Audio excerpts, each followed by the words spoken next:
Muy buenas tardes. Vamos a dar inicio a nuestro seminario Sandoval Vallarta de esta semana, que está a cargo de nuestro colega del CINVESTAB, el doctor Eloy Ayón Beato.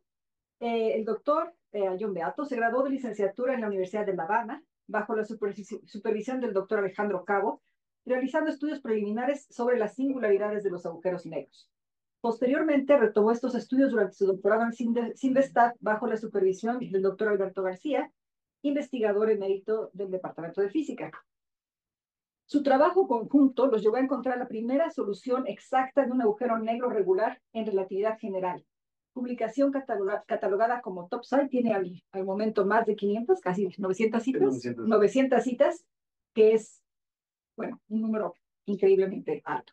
Varios de los resultados de su tesis de doctorado son hoy también trabajos muy ampliamente citados en la misma base de datos, por lo cual se le otorgó el premio Rosenbluth del CINVESTAB y Weizmann de la Academia Mexicana de Ciencia a la mejor tesis de doctorado.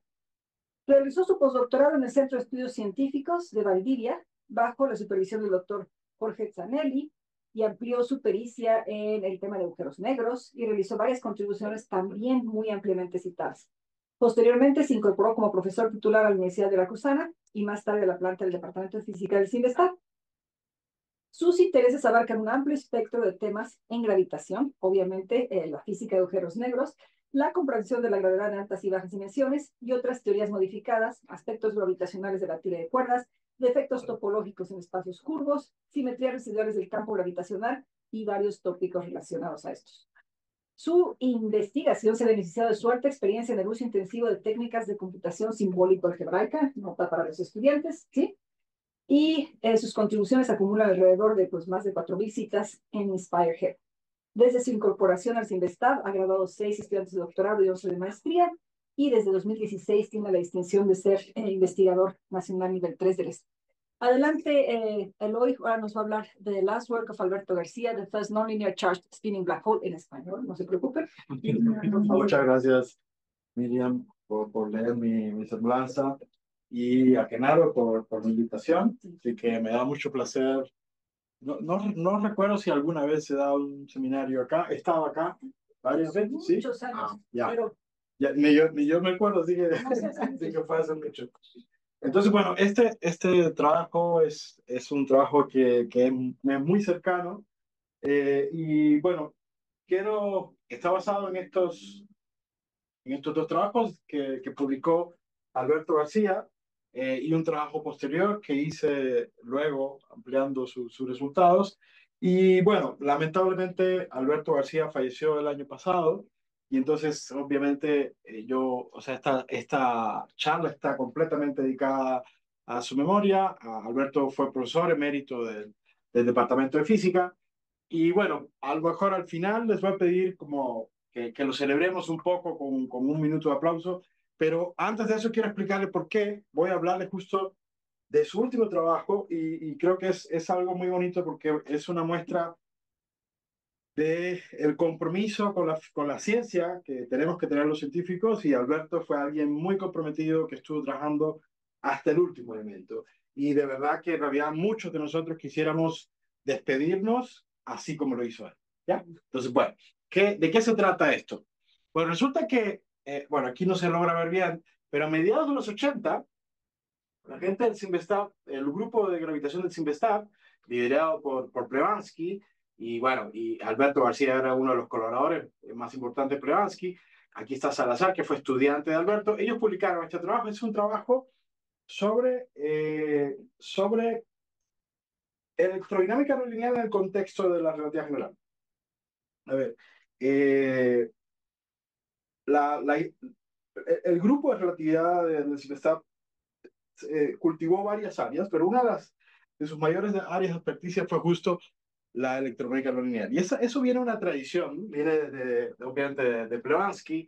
Plebanski aprendió eso de Infeld, ¿no? Infeld no fue su asesor, pero colaboraron y lo impulsó mucho, etcétera. Los dos eran polacos. Y bueno, Plebanski es uno de los primeros que estudia formalmente la electrónica no lineal en presencia de campos gravitacionales. Tiene un libro sobre ese tópico hermosísimo que hay varios libros que escribió Blavatsky que están en la biblioteca del CIMBESTAB. En ese tiempo se escribía a mano casi, y entonces esos libros son espectaculares, y si alguna vez visitan el CIMBESTAB, vayan a la biblioteca y traten de ir a esa sección y ver varios de esos libros. Ese libro es hermosísimo. Entonces, bueno, ¿por qué este trabajo es relevante? Ahí hacen varias cosas, voy a profundizar más sobre eso en un rato, pero lo más interesante es la conclusión. En la conclusión, ellos terminan diciendo algo como esto: consideramos que una derivación de tales soluciones que generalizarían la solución de Kerr-Newman, la solución de Kerr-Newman representa el agujero negro rotante, cargado, de la relatividad general. Si usted estudia la relatividad general con campo electromagnético, uno puede, primero, si estudiaran solo la relatividad general, uno puede mostrar que hay un agujero negro que es rotante, que es la solución de Kerr, y si ponemos campo electromagnético, hay un agujero negro cargado, que es el de Kerr-Newman. Entonces, consideramos que la derivación de tales soluciones que generalizarían la solución de Kerr-Newman para el caso de cargas rotantes no lineales es un desafío, es un problema desafiante abierto dentro de la teoría de soluciones exactas en relatividad general. Alberto me contó alguna vez que el que impulsó fuertemente que escribieran este párrafo en este artículo fue Blavatsky. Y eso es muy significativo porque Blavatsky probablemente ha sido la persona que más ha conocido soluciones exactas de la relatividad históricamente, es decir, casi en términos absolutos. Y entonces, que Blavatsky dijera algo como esto quiere decir que él realmente consideraba que ese era un problema magnífico, un problema tremendo. Bueno, resulta que casi 4 décadas después, ese desafío fue finalmente vencido, o sea, sobrepasado por Alberto García en estos dos trabajos que señalé al inicio. Ahora bien, para entender cuál es la magnitud de ese resultado, vamos a empezar analizando lo siguiente. Resulta que es realmente difícil, es realmente un desafío entender cómo rotan las configuraciones en relatividad general. O sea, es fácil entender, obtener las configuraciones que son estáticas, pero cuando uno quiere poner rotación y irse más allá de tener mucha simetría, es un problema extremadamente difícil. Entonces, fíjense, en relatividad general, la primera solución de la relatividad es una solución que es esférica y esféricamente simétrica y es estática. La tuvo Schwarzschild justo un año después de que Einstein propusiera la relatividad en el 15, para los estudiantes que si no saben la historia, Churchill estaba en una conferencia que dio Einstein proponiendo la teoría, la escuchó, ahí mismo se fue al poco tiempo al frente, y al otro año, desde el frente, envió el paper resolviendo las ecuaciones. Einstein pensaba que la teoría, sabemos, la relatividad general es una teoría no lineal, muy no lineal, y él pensaba que nunca se iba a encontrar soluciones exactas, porque es una teoría demasiado no lineal, y Churchill encontró al otro año la primera, lo envió desde el frente, y ese mismo año murió en el frente. Parece que no peleando, pero sí creo que de una enfermedad mortal. Y entonces, bueno, ok, eso ocurrió en el 16. Bueno, resulta que tomó casi medio siglo para que Kerr encontrara la generalización rotante en el año 63. O sea, casi medio siglo para encontrar la solución rotante.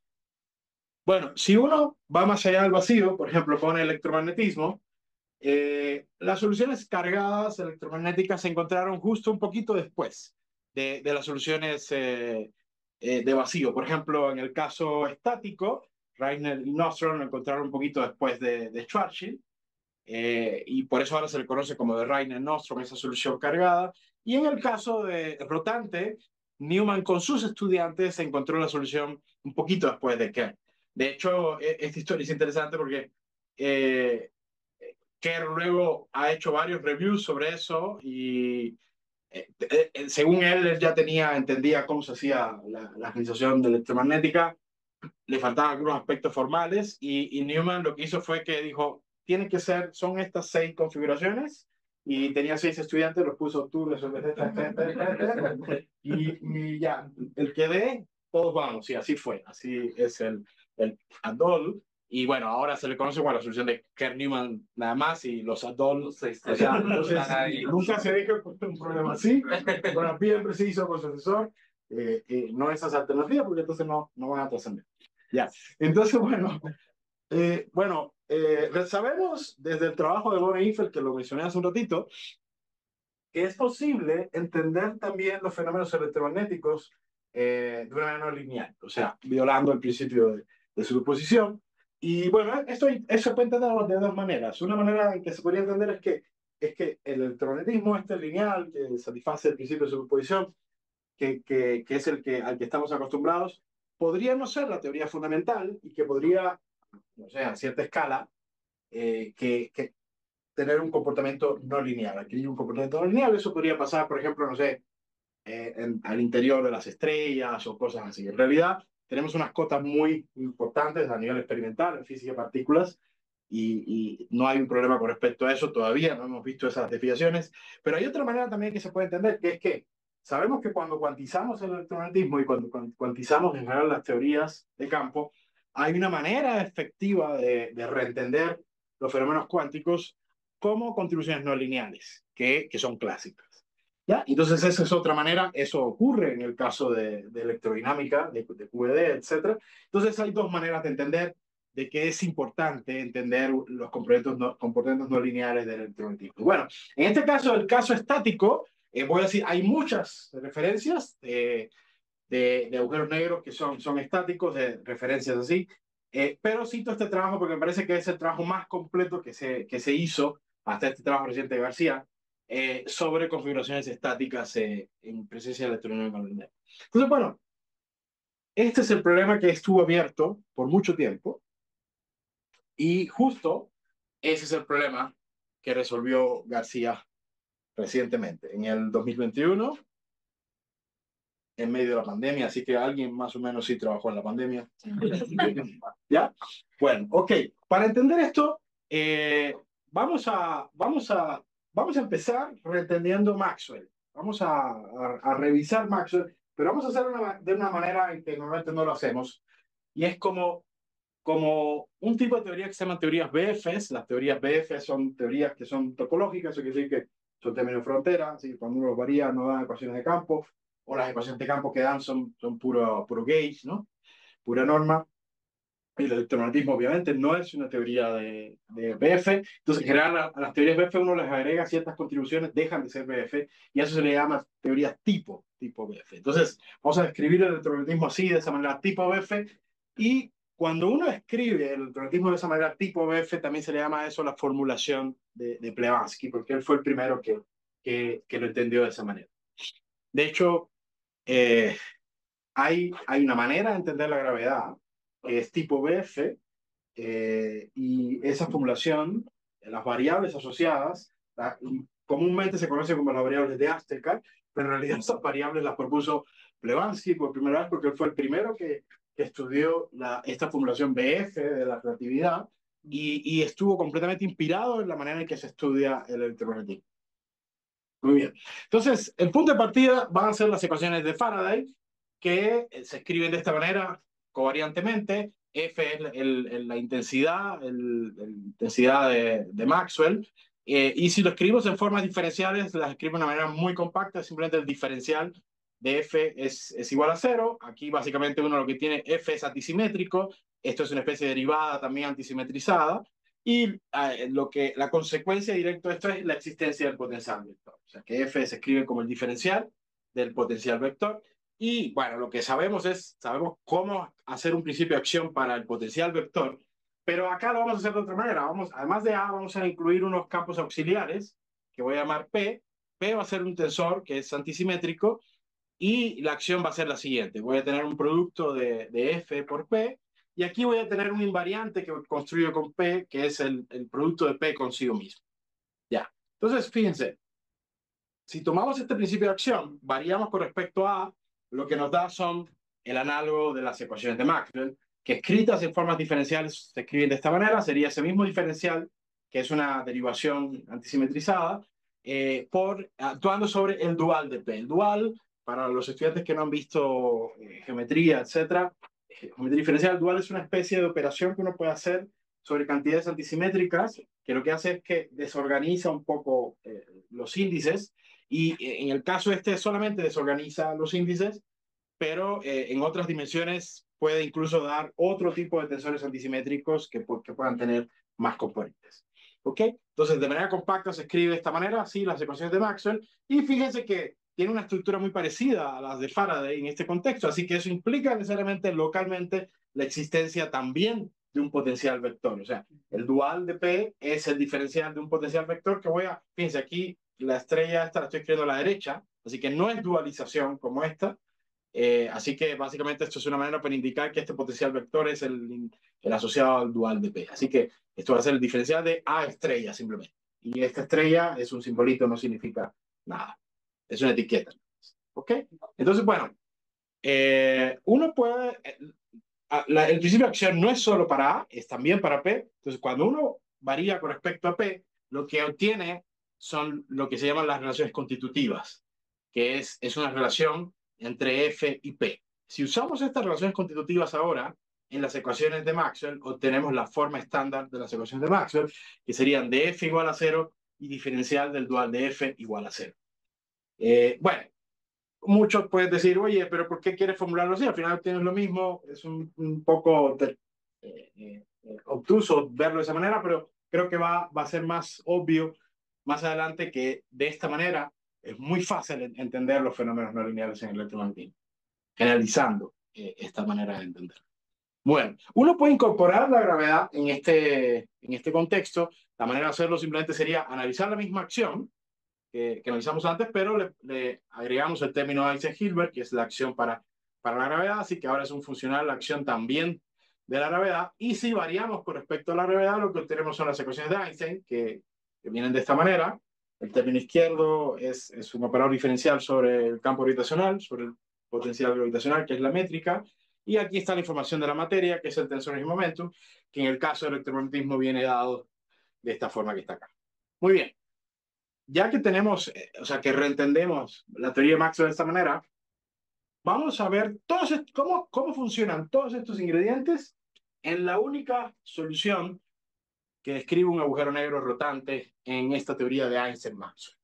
Resulta que esa solución es la que le mencioné hace un rato, que tuvo Newman con sus estudiantes, y bueno, fue realizada después por un año después por Newman también y de Miansky. Al caso, Newman con su estudiante tuvo el caso cargado eléctricamente y con Demiansky lo que tuvieron fue el caso cargado eléctricamente y magnéticamente. ¿Ya? Entonces, la forma de la métrica es esta, es un ejemplo de una métrica que es estacionaria y axisimétrica, o sea, tiene dos simetrías, dos vectores de Killing, como le llamamos los relativistas, o sea, no depende del tiempo y no depende de rotaciones azimutales. Y depende de solamente dos coordenadas, el resto de las otras dos coordenadas, que son teta y r aquí. Entonces, fíjense, la métrica depende de únicamente dos funciones, la función sigma, que es una función separable en r y teta, separable en suma en r y teta, y de la función sigma aparece aquí y acá, aquí, y la función delta es una función exclusivamente de r, tiene esta forma, si uno mata estos parámetros Q y P, esa sería la solución de Kerr, y la solución de Kerr-Newman es agregando estos parámetros, que al final vamos a ver que en realidad eso tiene que ver con la carga eléctrica y la carga magnética. Y los potenciales de estos vectores que describimos vienen dados de esta manera en los dos casos. Fíjense que son bastante similares y básicamente básicamente la diferencia entre ellos es que uno de alguna manera intercambia P y Q con algún signo, etcétera. Y eso tiene que ver también con una propiedad que tiene el electromagnetismo, que es la invariancia de dualidad. En un rato voy a comentar un poquito más sobre eso. Bueno, si tomamos estos potenciales vectores y les calculamos sus intensidades con los diferenciales, calculamos F con el diferencial de A, dual de P con el diferencial de A estrella, es muy fácil ver que ese F que obtenemos y el P que obtenemos acá, volviendo a dualizar, justo satisfacen la relación constitutiva. O sea, que F es igual a P. Muy bien. Entonces, veamos qué pasa, cómo antes de analizar cómo analizar la electrónica no lineal, preguntémonos primero por qué, o cómo, más bien cómo, es que ocurre la linealidad en esta descripción. La linealidad ocurre en esta descripción, fíjense, las ecuaciones de Faraday y las de Maxwell, las dos son lineales. Esta es lineal en F, esta es lineal en P. Entonces, el carácter lineal ocurre justo en la relación constitutiva. Y eso ocurre simplemente porque este invariante que está acá es cuadrático. Así que cuando yo varío con respecto a P, aquí me queda F, que es el miembro izquierdo, y como esto es cuadrático en P, me queda P nada más, así que me queda la linealidad. Eso quiere decir que si yo cambiara algo, esta dependencia cuadrática por una dependencia más general, ya las relaciones constitutivas no van a ser lineales. Entonces, esa es la manera en que hay que incorporar la no linealidad. Y eso es lo justo lo que vamos a hacer. Y cuando lo hagamos, vamos a cambiar la acción, pero también vamos a cambiar aquí las ecuaciones de Einstein a través del tensor de momento. Entonces, eso es justo lo que vamos a hacer. Vamos a cambiar esa dependencia cuadrática por la dependencia con respecto a P más general posible. Y la dependencia con respecto a P más general posible se puede codificar en una función general de los dos invariantes que son posibles construir con P. O sea, el producto de P con P, y podemos también construir el producto de P con el dual de P. Y esos son los dos invariantes que son posibles construir con P. Y entonces la dependencia más general sería una función de esos dos invariantes. Y esta función es la que le llamamos la función de estructura fundamental, porque esa es la que tiene la información de cada electrodinámica. O sea, para cada función h que ustedes me den, es posible describir un comportamiento no lineal del electrodinámico. Muy bien. Entonces, al hacer eso, lo que va a ocurrir es que las relaciones constitutivas obviamente van a cambiar, ya no van a ser lineales. Aquí tenemos derivadas con respecto a cada uno de los invariantes. En la primera contribución es proporcional a P, y la segunda es proporcional al dual de P. Y aquí está escondida toda la no linealidad. Y fíjense que Faraday y Maxwell siguen siendo lineales. Esa es una de las ventajas también de esta formulación. Las ecuaciones de Faraday y Maxwell son lineales. Toda la no linealidad está ahora escondida en las relaciones no constitutivas. Y bueno, las ecuaciones de Einstein tienen una forma similar. Lo único que cambia ahora es, como dijimos antes, en las ecuaciones de Einstein, donde ahora tenemos la función de estructura fundamental aquí en el tensor de momento. Ok, muy bien. Veamos entonces cómo funcionan estos ingredientes en la solución que encontró Alberto García. Fíjense, este agujero negro rotante, cargado no linealmente de Alberto, tiene una estructura completamente similar a Kerr Newman. La función sigma, de nuevo, es la misma función separable. Lo que cambia ahora es esta función delta. Fíjense, este era el aporte de Kerr. Si este parámetro es cero, tenemos el aporte de Kerr-Newman, pero ahora tenemos esta cantidad que está acá. Entonces, este es el aporte de la no linealidad en el caso de la solución de Alberto. Y fíjense que ahora los potenciales A y A estrella cambian de la siguiente manera. Si pensemos que estas componentes que están acá son como polinomios, por ejemplo, este es un polinomio obviamente con respecto a R, básicamente es un polinomio cúbico. Si pensamos esto como funciones de coseno de teta, también sería un polinomio cúbico con respecto a coseno de teta. Entonces, en las soluciones de Kerr-Newman, de Maxwell, lo que teníamos era una dependencia lineal en coseno de teta y R, y ahora lo que tenemos es una dependencia cúbica, tanto en R como en el coseno de teta, y ocurre lo mismo con A estrella. O sea, es muy, muy, muy similar. Bueno, si calculamos las intensidades a partir de estos potenciales vectores, calculamos F, calculamos dual de P, y podemos preguntar, bueno, ¿qué pasa con las relaciones constitutivas? Y resulta que no podemos checar las relaciones constitutivas. Y no podemos checarlo por la siguiente razón, y esto fue algo que confundió mucho a la gente cuando Alberto hizo este trabajo. Alberto muestra que existe la función, nunca les dije qué teoría era, ¿no?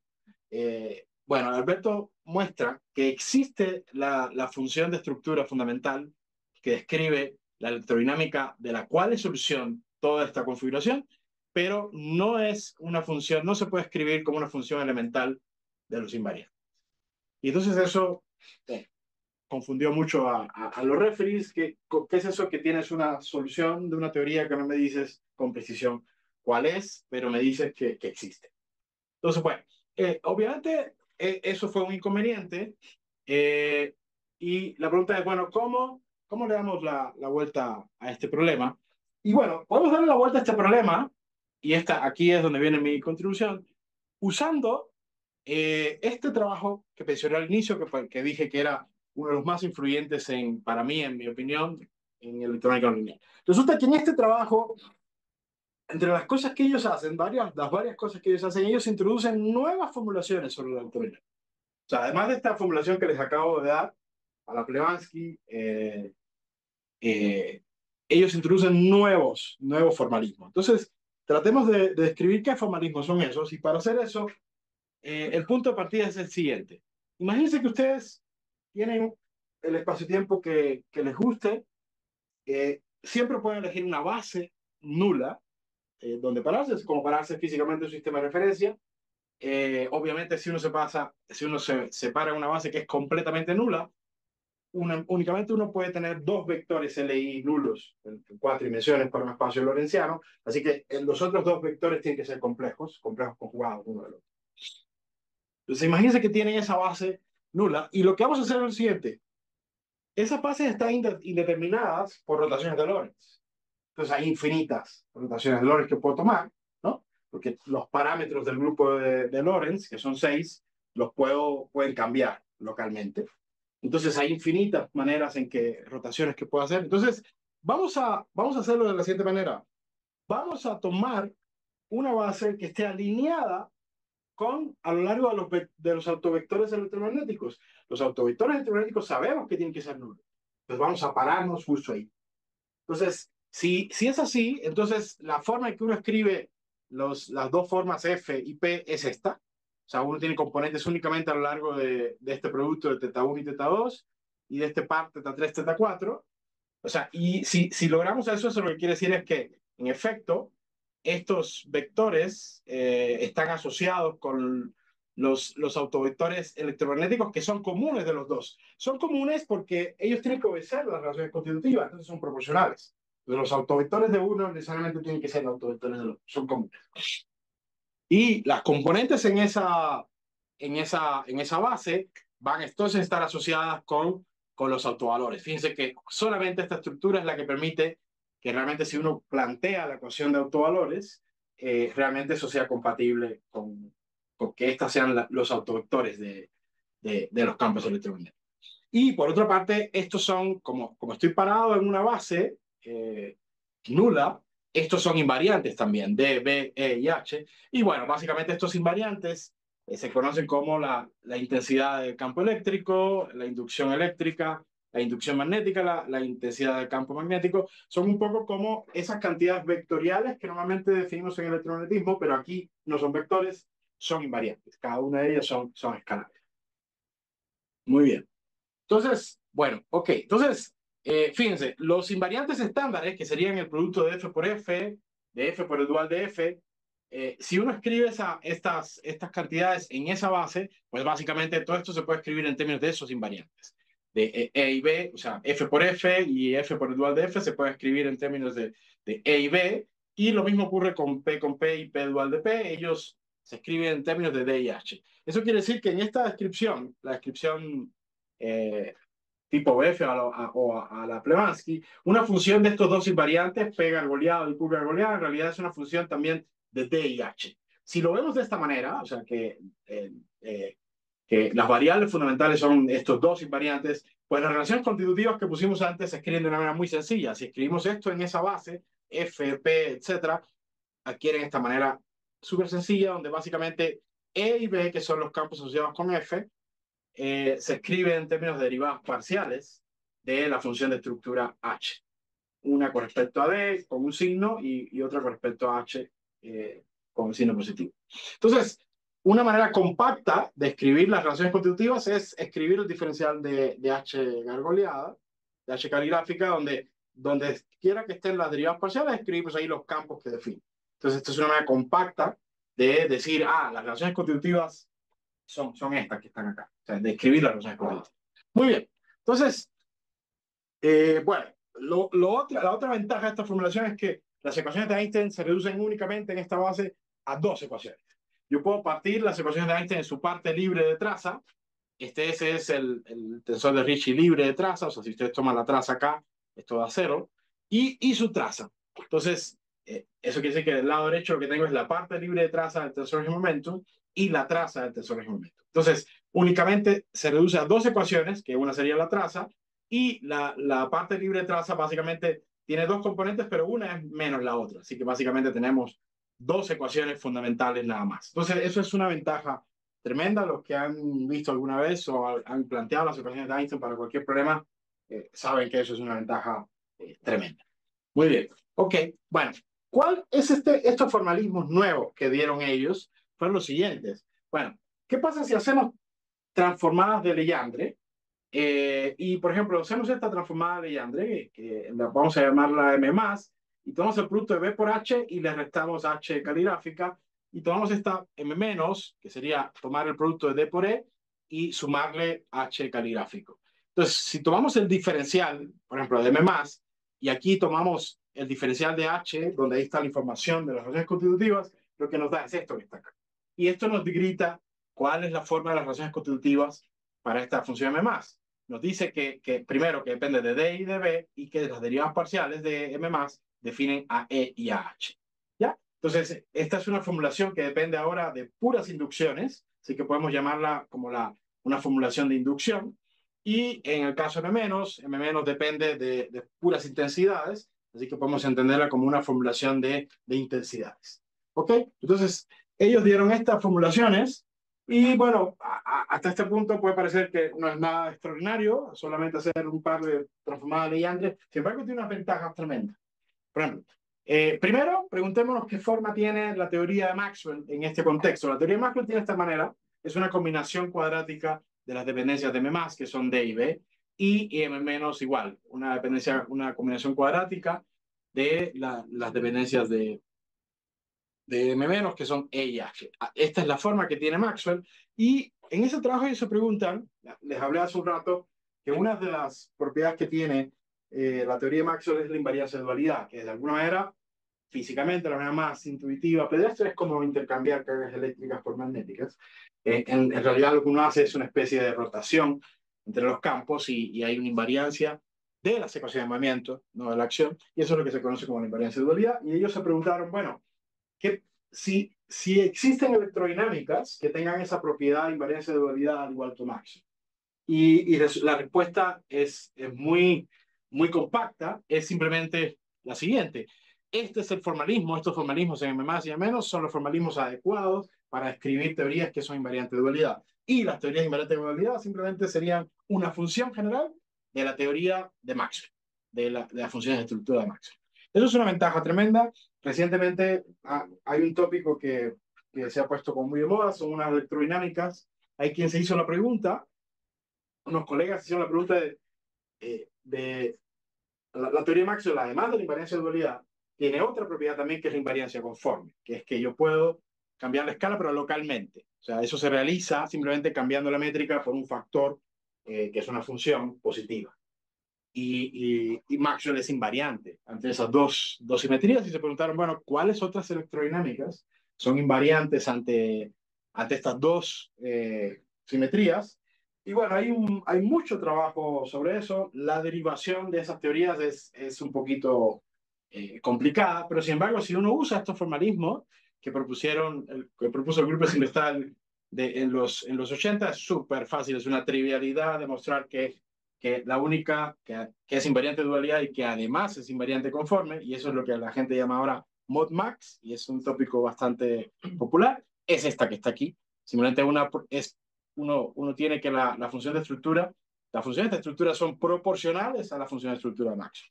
Y bueno, esto es algo con lo que la gente ha estado trabajando muy duramente, no en este formalismo, en los formalismos más tradicionales, pero son tremendamente enredados. Y acá es súper sencillo. Esto lo demostramos recientemente en un paper este año con un par de mis colaboradores, con Daniel Flores y con Mokhtar Hassan. Ok, bueno, ok, lo que faltaría aquí sería cómo se escriben las ecuaciones de Maxwell, de Einstein. De nuevo tenemos la traza, ahora la traza. Sí, hay una pregunta. Lo que pasa es que en la expresión anterior, digamos que era la potencia menos más, ¿es gamma, R o qué cosa es? Es una constante gamma, sí, gracias por la pregunta. Aquí, fíjense, esto es una constante de proporcionalidad, está expresada como la exponencial de un parámetro, simplemente para enfatizar que cuando el parámetro es cero, uno tiene máximo. Lo anterior, sí. Entonces, gamma es un parámetro. Y bueno, para la función de estructura M+, el parámetro iría con menos, para la función de estructura M- iría con más. O sea, ahí lo que está haciendo, digamos, es como disminuir exponencialmente, digamos, el M. Exacto, es un apantallamiento. Pues, Es un apantallamiento. O sea, De hecho, en las configuraciones estáticas uno puede mostrar que... Qué bueno que haces esta señal, porque eh, me permite, me permite hablar sobre algo que es parte de las motivaciones de este trabajo. En las soluciones estáticas es fácil encontrar las soluciones estáticas de black holes para Max, y lo que ocurre es que donde iban Q y P, ahora van E a la gamma o E a la menos gamma Q y P. O sea, básicamente es como si se apantallaran las cargas. Y eso es muy sencillo de hacer. Y como es muy sencillo de hacer, mucha gente dijo, bueno, los casos rotantes deben ser similares. ¿Qué pasa si ponemos unos términos apantallados también, sustituimos las cargas por términos apantallados en esa solución que les mostré hace un rato de Kerr-Newman? Y eso no funciona. Eso no funciona. Pero aquí, ¿quién estaría apantallando, digamos, para disminuir, digamos? Eh, la teoría es la que tiene ese comportamiento. O sea, las cargas se ven como cargas apantalladas cuando las comparas con la teoría de Maxwell.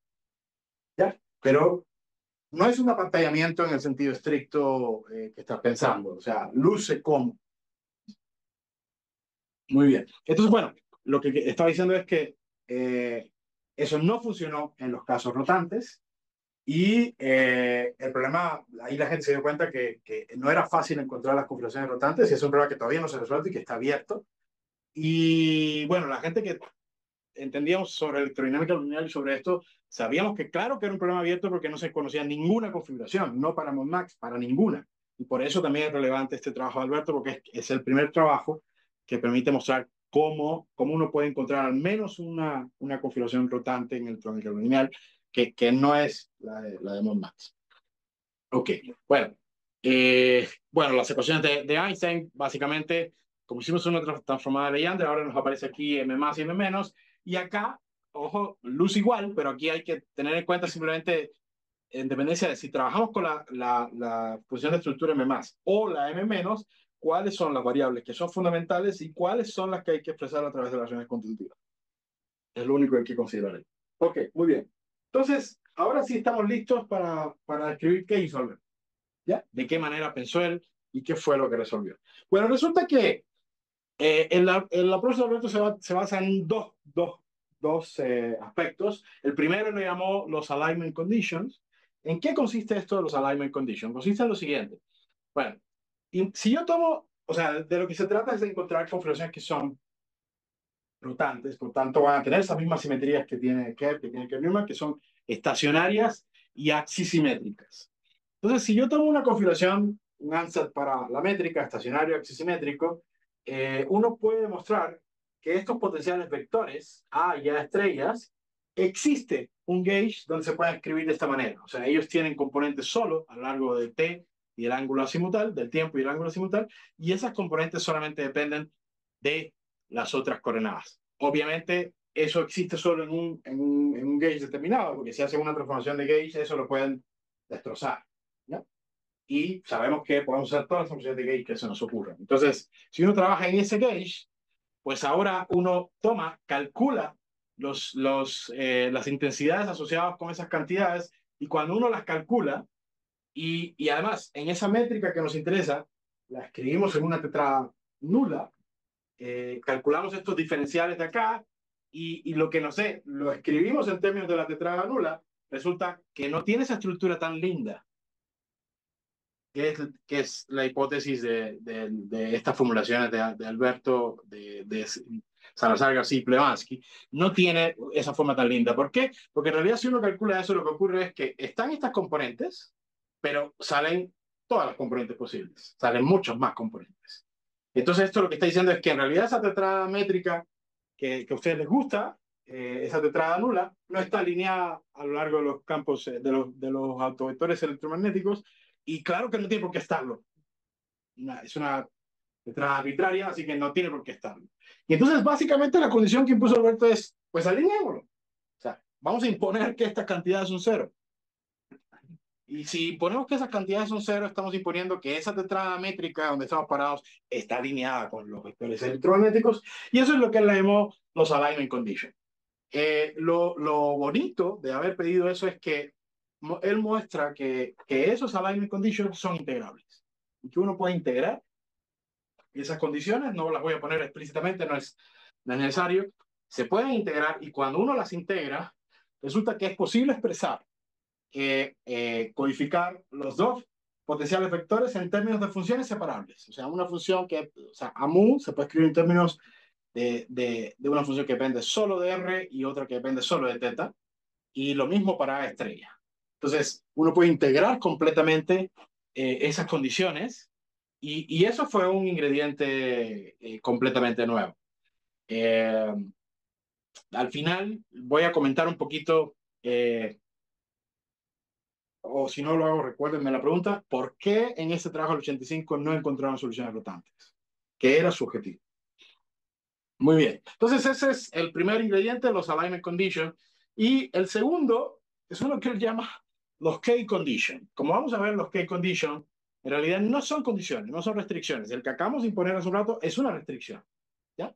Estos no son restricciones, son simplemente requerimientos de compatibilidad, solamente. ¿En qué consiste esto de los key conditions? Bueno, resulta que si yo sé cómo escribir los AMUs en términos de estas funciones separables, de los A's, entonces, como ya están alineados con los autovectores electromagnéticos, yo puedo leer en la forma que se escribe en F igual de P qué cosas son los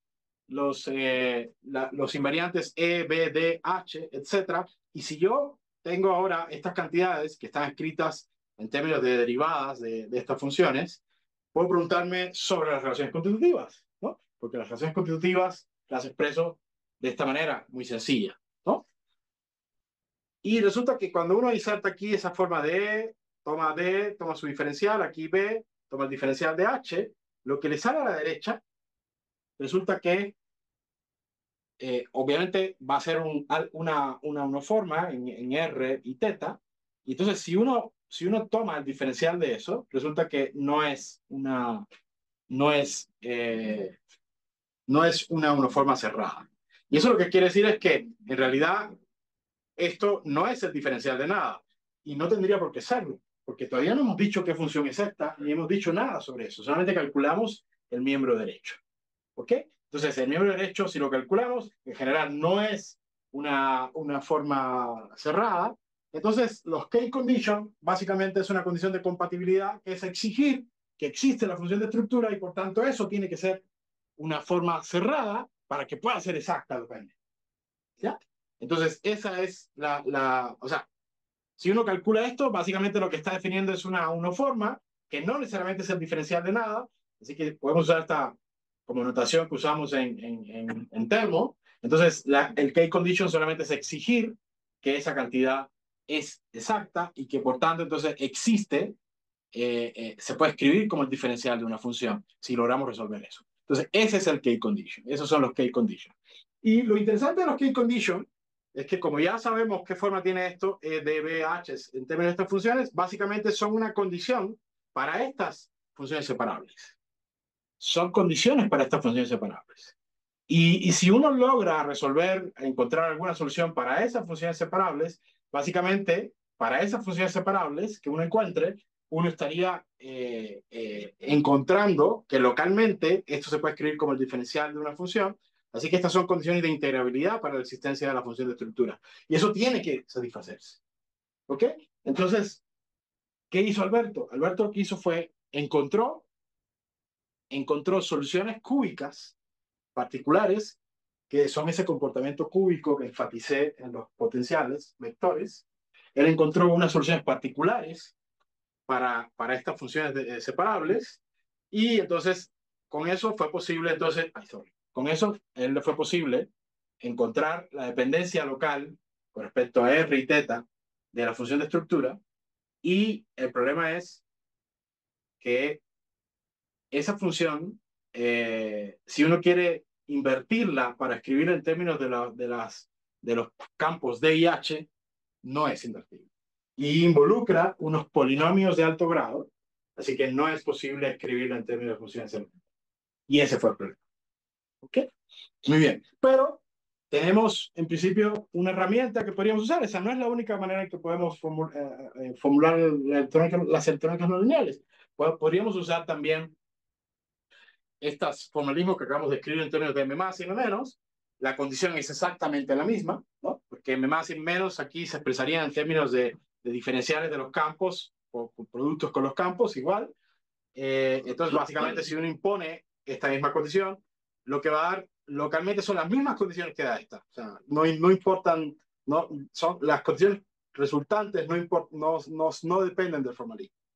Y entonces uno puede usar entonces estas soluciones de Alberto en esta condición, resuelven esta condición también, y encontrar la forma local de M más y M menos en términos de R y teta. Y la diferencia es que cuando uno intenta invertir estas dependencias con respecto a los campos, ahí sí es posible encontrar, invertirlo y encontrar M más y M menos en términos de los campos que corresponden. M más en términos de D y B y M menos en términos de E y H. Entonces, la forma que tienen las funciones de estructura es la siguiente en el caso de la solución de Alberto. M más y M menos se puede escribir de esta manera. Tiene primero una contribución, que estoy escribiendo a la izquierda, pero caería a la derecha, que es la de Maxwell. Después uno tendría una especie de constante. Y después tendríamos aquí la misma función de dos argumentos. En el caso M más, que es función de D y B, y en el caso M menos, que tiene que ser función de E y H. Y esa función de dos argumentos es la siguiente. Viene de esta manera, tiene un término constante, y después tenemos acá algo que es como una especie de radical de una dependencia que es cuadrática en cada una de las variables, en X y en Y. Listo. Y esa es la función de estructura que caracteriza esa teoría, y ese fue un trabajo que publicamos, bueno, viene desde meses después del trabajo de Alberto, pero lo publicamos hasta recientemente. Muy bien, entonces fíjense, uno puede entonces ahora tomar esos potenciales, si tomamos esos potenciales que les mostré al inicio, ¿no? Tomamos sus componentes temporales de cada uno, y calculamos estas cantidades. Esta es la forma precisa en que D, B, E y H se expresan en términos de esos potenciales, de los componentes temporales de esos potenciales. Si calculamos D, B y H de esa manera, para esa solución que les di ahí, y uno toma las relaciones constitutivas que tiene esta manera para M más y esta manera para M menos, y usamos esas funciones M más y M menos que les acabo de mostrar, uno puede mostrar que en efecto, las relaciones constitutivas se satisfacen, idénticas. Y entonces eso lo que quiere decir es que si, eh, además uno puede mostrar que las ecuaciones de Einstein se satisfacen. Eso es relativamente sencillo después que uno resolvió esta parte. Así que esto lo que muestra es que en realidad estas son soluciones estacionarias axisimétricas exactas, genuinas de la teoría de Einstein con una electrodinámica no lineal, para esas funciones de estructura que acabo de dar, y son la primera de su tipo en toda la literatura. ¿Okay? Bueno, entonces, estoy ya concluyendo, déjenme enfatizar algunos puntos. El primero es el siguiente. Fíjense que cuando uno, en toda la forma que se escriben las relaciones constitutivas con H o con M más y M menos, etc., siempre uno define los campos como derivadas parciales de la función de estructura. Entonces quiere decir que si uno integra eso de alguna manera, siempre hay una constante que podría, eso está indeterminado en una constante. Entonces, tener una constante en la función de estructura, piensa la función de estructura en la acción. Eso quiere decir que tienes una constante libre que puedes tener en la acción. Si tengo esa constante y se la paso, la saco de allá de la parte de materia y se la pongo a la parte de gravedad, eso es como tener una constante cosmológica. Entonces, bueno, les mostré que habían dos trabajos de Alberto. En el primero, él da esta solución que es sin constante cosmológica, y en el segundo lo generaliza con una constante cosmológica. Pues resulta que por ese argumento que les acabo de dar, tanto esas configuraciones como las que él generaliza con constante cosmológica tienen exactamente las mismas funciones de estructura, se describen por la misma teoría. Entonces, uno puede también de esta misma manera argumentar cuál es la teoría que está detrás de las soluciones con constante cosmológica. El otro punto es la siguiente. Uno puede tomar, si yo tomo estas integrales, por ejemplo, tomo dual de P, que es una dos forma, y lo integro sobre una dos esfera, no necesariamente una dos esfera en el infinito, o sea, cualquier dos esfera, divido eso entre 4pi, y eso justo me da el parámetro Q. Si hago lo mismo con F, me da P. Bueno, resulta que esas son precisamente las definiciones covariantes de la carga eléctrica y de la carga magnética. Así que en efecto estas configuraciones son cargadas, y estos parámetros Q y P tienen exactamente la interpretación de cargas eléctricas y cargas magnéticas. Entonces, en resumen, uno podría hacer lo siguiente. Si uno parafrasea esa frase del inicio con que empecé sobre la dificultad de encontrar estas soluciones cargadas, que se supone que escribió explícitamente Blavatsky, uno podría, si parafraseamos esa frase, uno podría decir lo siguiente: los métodos y soluciones resultantes recientemente descubiertos por García generalizan la solución de Kahn-Newman para el caso de cargas rotantes no lineares, por lo que abre la puerta a comprender muchas más de estas configuraciones, y esto puede ser considerado sin dudas una piedra angular de la teoría de soluciones exactas en relatividad general. Cuando escribí, la primera vez que di este seminario, escribí esta frase. Estaba convencido de que era así, pero en realidad no tenía más evidencia más allá de la solución de Alberto. Bueno, resulta que recientemente otros colegas también del CIMBESTAB, Nora Bretón con uno de sus estudiantes, ellos acaban de encontrar, usando exactamente el mismo formalismo, unas soluciones cuánticas a las K condition, y acaban de dar otro ejemplo de un agujero negro cargado no linealmente rotante. Así que, bueno, entonces eso abre la puerta realmente a entender qué otras configuraciones se pueden encontrar de otra manera, si es posible hacerlo para las teorías que a uno le interesan, y si no es posible, de qué manera habría que generalizar el formalismo de Alberto para eh, extenderlo a estas otras teorías que a uno le interesan. Entonces, bueno, por todas esas cosas, yo creo que espero haberlos convencido de que definitivamente Alberto se merece un minuto de nosotros de aplausos. Les voy a pedir a todos que se pongan de pie y lo aplaudamos y celebremos un trabajo que está hecho aquí en México y fue su último examen.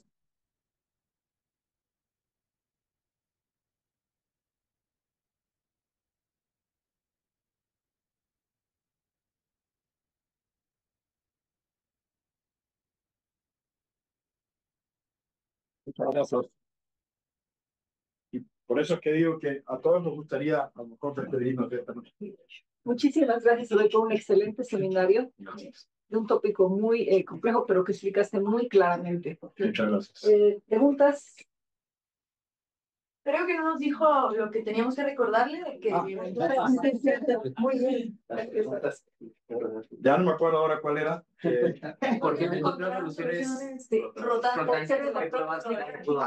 Sí, importantísimo, importantísimo. Resulta que en ese trabajo, ¿cuál era la pregunta, no? La repito, sí. Les pedí que me preguntaran al final por qué en este trabajo del 85 ellos no fueron capaces de obtener soluciones rotantes. Ese era su objetivo. Y la respuesta tiene que ver con lo siguiente. Una de las cosas más importantes que hacen ahí, como les dije, es que ellos describen las teorías que son invariantes de dualidad. Entonces, después que son capaces de caracterizarlas de una manera precisa, con estos formalismos de más y de menos, a partir de ahí empiezan a dedicarse solo a entender teorías que son invariantes de dualidad. Y entonces, por ejemplo, su primer resultado es preguntarse sobre configuraciones que son estáticas, parten de unas métricas que encontró Carter, que se conocen como métricas tipo Carter, de más, de menos, no importa eso qué significa, pero esas métricas contienen todas las configuraciones estáticas que, por ejemplo, no solo tienen, que además de tener, por ejemplo, masa, cargas, etcétera, pueden tener algo que se llama también parámetro de Knot, y encuentran para las soluciones, para las electrónicas que son invariantes de dualidad, todas las configuraciones con parámetros de Knot posibles. Por eso ese es uno de los resultados más generales que hay para configuraciones que son estáticas. Y después, la manera en que lo hacen es la siguiente. Ellos parten de este ansatz de Carter, B más B menos, que es estático, y hacen todo este procedimiento, ¿no? De calcularse hacer el ansatz para A estrella, calcular los diferenciales, pasar eso a la tetrada, y de pronto les da que está alineada. Entonces, esa tetrada, la tetrada naif que uno pueda construir de esta métrica de este ansatz de Carter, resulta que está alineada con los autovectores electromagnéticos. Y después que tienen esa solución, dicen, bueno, ahora tomemos otro ansatz, que es un ansatz que se usa mucho, que se conoce como para distribuir configuraciones que son rotantes, que se conoce como el Blavatsky-Carter, porque los dos lo tuvieron de manera en paralelo, que básicamente es una métrica estacionaria simétrica, pero que depende de puras funciones separables, funciones que dependen solo de R o funciones que dependen solo de teta, etcétera. Y cuando hacen eso, pues resulta que en principio no les da alineado. Cuando tratan parece que en ese momento trataron de resolver los alignment conditions, y la única configuración que tuvieron consecuente fue la de Maxwell. Y entonces lo plantean en este paper como una especie de no-go theorem, que cuando uno lee el paper en realidad parece algo muy oscuro porque no se entiende bien qué es lo que no es viable en ese no-go theorem. Y entonces resulta que la razón por la que no lo encontraron fue imponer la invariancia de dualidad. Algo que les conté es que las teorías que son invariantes de dualidad necesariamente son una función, en el caso de M más y M menos, a ver,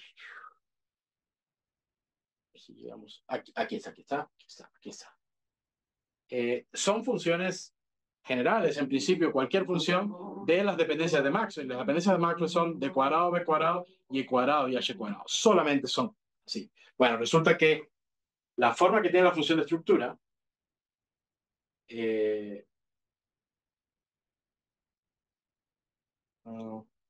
esta.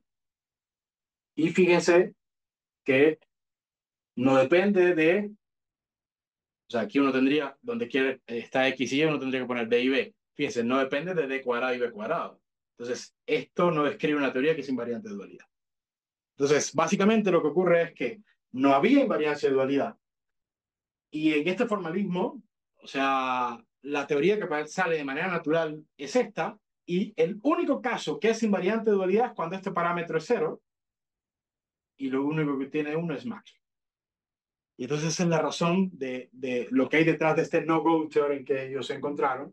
Si hubieran probablemente no impuesto la invariancia de dualidad, es muy probable que en los 80, desde los 80 ya tuviéramos un agujero negro rotante, no cargado, no linealmente, y no hubiéramos tenido que esperar 40 años. Pero bueno, los hubiera, o sea, después que uno entendió las cosas, no tiene mucho sentido, ¿verdad? ¿Más preguntas? Sobre esto de imponer la invariancia de dualidad, si no hubiera, pasaría algo con, por ejemplo, los teoremas de no pelo, ya no habría como dualidad entre carga eléctrica y magnética o algo así.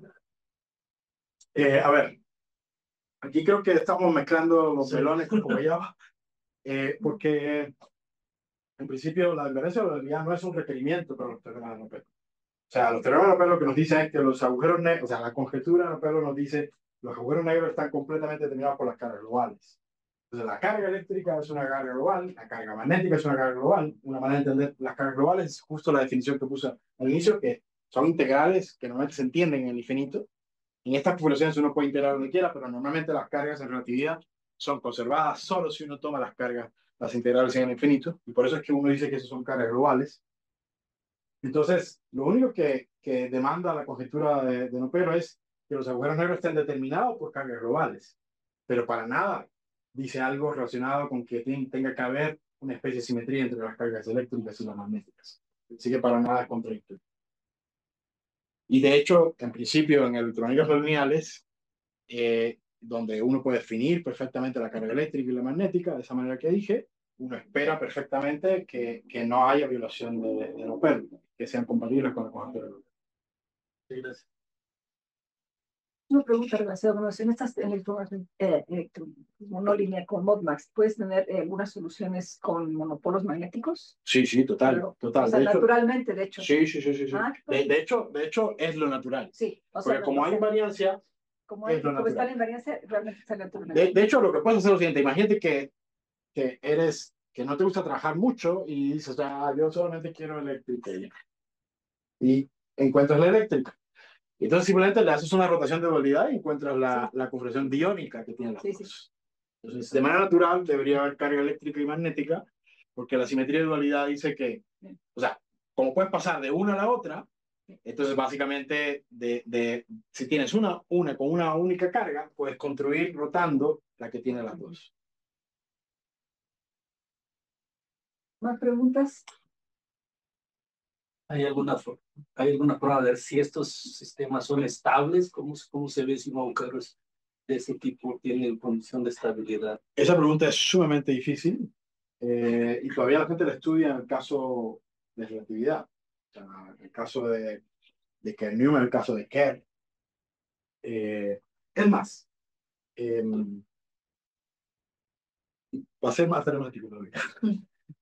La estabilidad no lineal del espacio plano fue algo que se demostró hasta los 90. O sea, es un resultado matemático. O sea, a ver, normalmente cuando pensamos en estabilidad, muchas veces lo que pensamos es lo que se llama estabilidad en modos, que es una perturbación y tú usas la simetría de tu configuración, y entonces usas esas simetrías para decir, eh, las, yo puedo, o sea, va a haber, en general uno piensa, por ejemplo, no sé, en el operador de Laplace en tu configuración, y el hecho de que sea compatible con esa simetría simplemente lo que dice es que él se puede escribir de manera separable, ¿no? Y uno lo que hace es que las perturbaciones las expandes en esa base separable, ¿ya? Y eso es una expansión en modos, en el caso de la dependencia temporal, ¿no? Y lo que uno hace es estudiar modo por modo y mostrar, por ejemplo, que por ejemplo, no existe ningún modo inestable. O sea, básicamente lo que uno hace es que la dependencia en el tiempo, que sería E a la I omega t, uno trata, si uno encuentra ese omega, uno se da cuenta que ese omega en realidad no es real. Y tiene una parte real y una parte imaginaria. Entonces, en la parte real, o sea, en el E a la I omega t, va a ser una cosa que oscila, muy bien, pero la parte imaginaria, la parte imaginaria, si tiene un signo determinado, por ejemplo, si tuviera un signo estrictamente positivo, pasa, eso explota. Y entonces ahí tú lo que hiciste fue encontrar un modo inestable. Entonces, puede suceder lo siguiente, que es que tú muestras que todos los modos son tales que esa parte imaginaria de omega es siempre negativa. Y entonces es lo que se llama un modo cuasi normal, eso quiere decir que esta cosa oscila y las oscilaciones decaen, ¿no? Entonces, si uno hace eso, lo que quiere decir es que tú mostraste estabilidad por modos, que quiere decir que no hay ningún modo inestable. Y básicamente eso quiere decir, porque básicamente lo que uno hace es que uno estudia las perturbaciones, uno mete las ecuaciones, piensa que son pequeñas y te quedas con unas ecuaciones lineales, etc. Pero podría, como tus ecuaciones originales son no lineales, podría haber inestabilidades que no obedecen a ecuaciones lineales. Y ese es un problema sumamente difícil de demostrar, la estabilidad no lineal en general. Entonces, la estabilidad no lineal del espacio plano como solución de las ecuaciones de Einstein se logró demostrar en los 90. Entonces, bueno, hay mucho trabajo sobre el problema de entender la estabilidad en sentido más general de los agujeros negros, de qué, y todavía es un problema abierto. La estabilidad en modos, entiendo que genéricamente se establece. Hay unos sectores que son problemáticos. Hay un fenómeno que tiene un análogo clásico y un análogo cuasi clásico, ¿no? O sea, por no decir cuántico, que es, por ejemplo, el hecho de que haya rotación. Hay un proceso que se conoce como el proceso de Penrose, que es que imagínate que tú tomas una partícula y la lanzas, y de pronto la partícula tenga algún tipo de mecanismo para que se pueda romper, y una se la trae el black hole y la otra salga. Pero esa que sale como hay rotación, sale con un kick del black hole. Y entonces resulta que tú podrías recibir la partícula con una energía más grande que con la que la lanzaste. Y eso se conoce como el proceso de Penrose, que hay muchos, no sé si han visto una caricatura donde ponen los black holes. Si tuviéramos un black hole aquí, podríamos lanzar la basura ahí y saldría con más energía y sería una manera de obtener energía, ¿no? Ya. Bueno, eso es debido a que hay un proceso análogo cuando uno toma una teoría de campo, por ejemplo, pone un campo escalar y la estudia sobre el black hole, y entonces resulta que hay una inestabilidad, que hay un modo que crece mucho, y eso se le conoce como superradiancia. Y esa superradiancia ocurre con unos valores muy precisos de los parámetros. Entonces, en principio se conoce que hay inestabilidades, pero muy tuneadas, ¿no? O sea, que ese tuning no es bueno porque en realidad un proceso que se va a formar por colapso gravitacional, donde puede haber todas las configuraciones, difícilmente va a estar tan tuneado. Entonces, genéricamente no se va a producir. Pero puede haber inestabilidades de ese tipo. Y de hecho, hay ejemplos de que son formalmente contradicciones a los teoremas de Nopelo, donde uno estudia campos escalares que clásicamente se pensaban que eran completamente compatibles con los nopelos, y hay teoremas, etcétera. Pero una hipótesis que normalmente uno hace en los teoremas de Nopelo es que uno le pide a los campos la misma simetría que tiene el espacio-tiempo. Y eso es muy consecuente. Sin embargo, por ejemplo, uno puede tener campos complejos, como por ejemplo esta dependencia E a la I omega t. Uno pone eso porque en realidad cuando construyes el T1 y tienes cosas que son cuadráticas, no aparecen las partes imaginarias y el T1 es real. Pero uno podría poner, además de E a la I omega t, uno podría poner E a la M por phi. Entonces, tener configuraciones que no son estacionarias y no son axisimétricas y que el T1 sea real, sin ningún problema, y obtener configuraciones que son black holes, que no son Kerr, y que tienen este campo escalar vivo, que no es estacionario axisimétrico, y se supone que eso ocurre justo en estos valores tuneados de donde hay superradiancia. Entonces se entiende más bien que el estado final de la superradiancia estos son los agujeros negros. Es un resultado de Herreiro y Radu. Son configuraciones completamente numéricas, que entiendo que solamente las derivan ellas, justo por eso. Pero bueno, el punto es posible estas configuraciones, probablemente violan no pelo, porque hay como una especie de pelo escalar, pero el inconveniente es que en realidad estas cosas en realidad están tuneadas, en realidad no son pelos de verdad, son más bien un peluquín. Sí. Oye, bueno, más preguntas. Mencionaste que se puede generalizar a considerar constante cosmológica. Ujú. Y la solución es la misma, o sea, por ejemplo, se podría tener una solución asintóticamente de Sitter o anti de Sitter, y es la misma, tiene el mismo. No, es más complicada, por eso, para poder hablar de todas estas cosas complejas sin meternos mucho, elegí ese ejemplo que es el más bonito. No, la fórmula métrica Sí, es... por eso que escuché que dijiste que había una dualidad que lo hacía más fácil la generalización o algo por el estilo, no estoy muy seguro. No, lo que mencioné es que cuando uno ve las relaciones constitutivas, todas están expresadas en términos de derivadas parciales de alguno de los campos con respecto a la función de estructura, y eso me da más o menos algún otro campo. Entonces, básicamente, si la función de estructura está indeterminada en una constante. O sea, si tú me das una, yo le agrego una constante y vas a satisfacer las relaciones constitutivas también.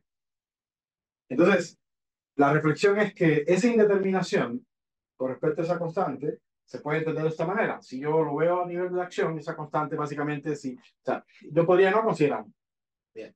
Pero si yo la considerara, eso lo que me está diciendo es que esa constante en realidad es la constante cosmológica. Y entonces potencialmente uno puede tener también, generalizar estas configuraciones en presencia de constante cosmológica, y la teoría asociada sería exactamente. Eso es lo que argumenté. Y bueno, las soluciones con constante cosmológica son más complejas. Y sobre el hecho de si son de Sitter o anti de Sitter, es más complejo. Estas configuraciones, no lo mencioné para no meternos en camisa de 11 varas, pero no son asintóticamente planas.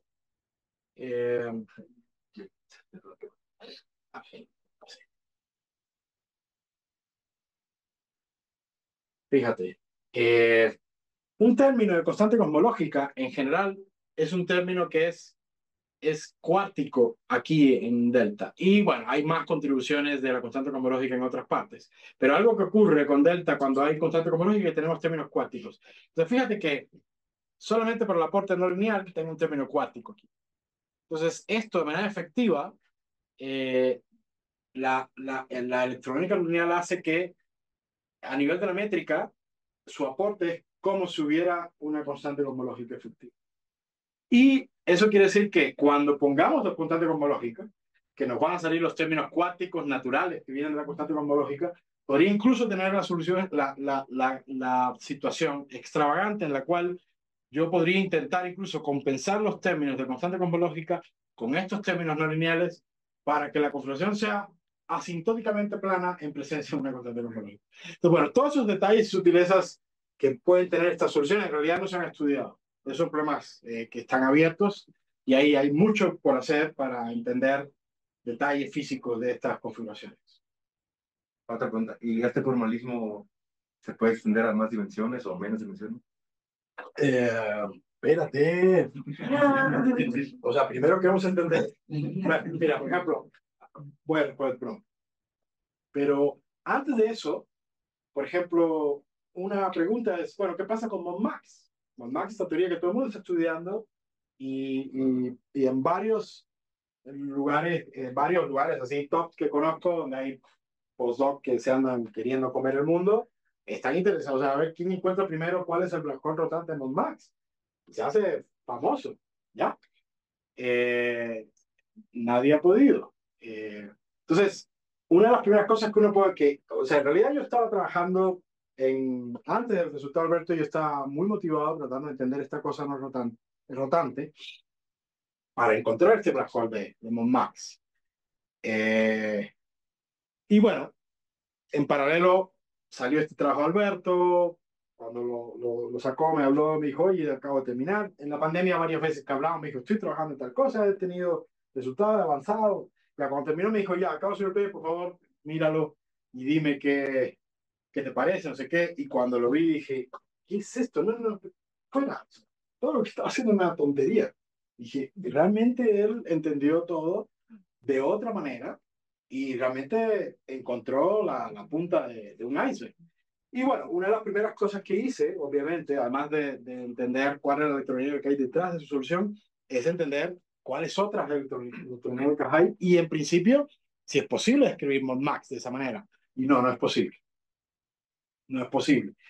Entonces, eso ha abierto el camino a, por ejemplo, cómo hay que generalizar esto que él hizo, entender de estas restricciones que él pone, cuál habría que abrir para entender otras teorías, ¿no? O sea, Mon-Max es un caso interesante, pero por ejemplo, Borinfer es otro caso también muy interesante.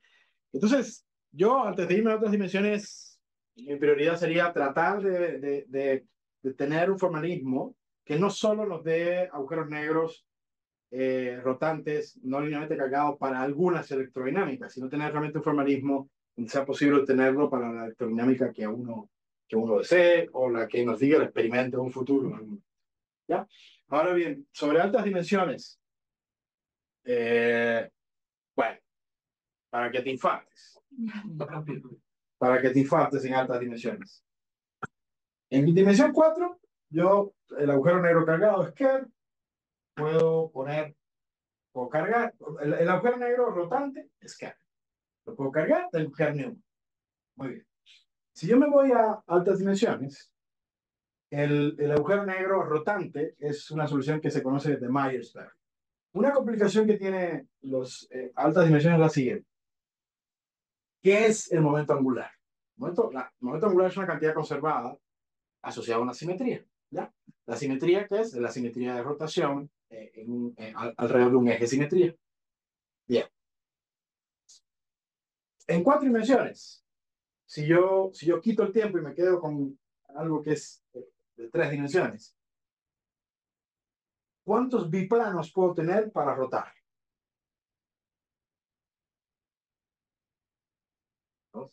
No, independientes.